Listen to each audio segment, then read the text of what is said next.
ಕೇವಲ ರಾಮರ ಅಸ್ತಿತ್ವಕ್ಕೆ ಮಾತ್ರ ಅಲ್ಲಪ್ಪ, ಇಡೀ ರಾಮರ ವಂಶ ವೃಕ್ಷದ ಅಸ್ತಿತ್ವಕ್ಕೆ ಕೊಡಬಲ್ಲೆ ಸಾಕ್ಷಿ ನಾನು ಅಂತ ನಮ್ಮ ಮಕ್ಕಳ ಬಾಯಿಂದ ಬರಬೇಕು.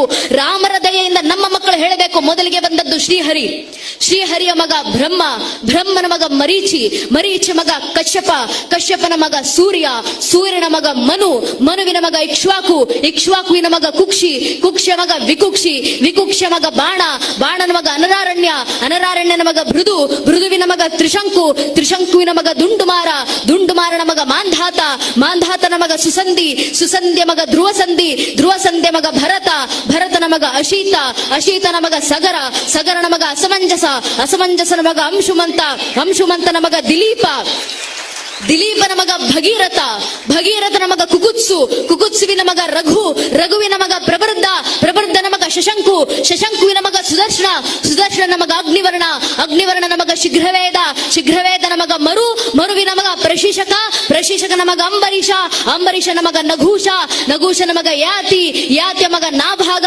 ನಾಭಾಗನ ಮಗ ಅಜ, ಅಜನ ಮಗ ದಶರಥ, ದಶರಥನ ಮಗನೇ ರಘುವಂಶದ ರಾಘವ ಪ್ರಭು ಶ್ರೀರಾಮಚಂದ್ರರು ಅಂತ ಹೇಳುವ ಮಟ್ಟಕ್ಕೆ ನಮ್ಮ ಹಿಂದೂ ಮನೆಯ ಒಂದೊಂದು ಹಿಂದೂ ಮಗುವಿನಲ್ಲೂ ರಾಮರ ಭಕ್ತಿ ಬಂದ್ರೆ ಸಾಕು ನನ್ನ ನೆಚ್ಚಿನ ಬಂಧುಗಳೇ. ಇದೇ ಧರ್ಮ ಜಾಗೃತಿ, ಇದೇ ಧರ್ಮ ರಕ್ಷಣೆ. ಇಷ್ಟು ಧರ್ಮ ಜಾಗೃತಿ ಮನೆ ಮನೆಯಲ್ಲಿ ತರೋಣ. ಮುಂದೊಂದು ದಿನ ಈ ಸನಾತನ ಧರ್ಮವನ್ನ ಅಲುಗಾಡಿಸುವ ಸಾಮರ್ಥ್ಯವೂ ಜಗತ್ತಿನ ಯಾವ ಬಾಹ್ಯ ಶಕ್ತಿಗೂ ಇರೋದಿಲ್ಲ. ಇವತ್ತು ನಾವು ತೊಡಬೇಕಾಗಿರುವ ಸಂಕಲ್ಪ, ಆ ಸಂಕಲ್ಪದ ಸಾಕಾರಕ್ಕೆ ಇಡಬೇಕಾಗಿರುವಂತ ಮೊಟ್ಟ ಮೊದಲ ಹೆಜ್ಜೆ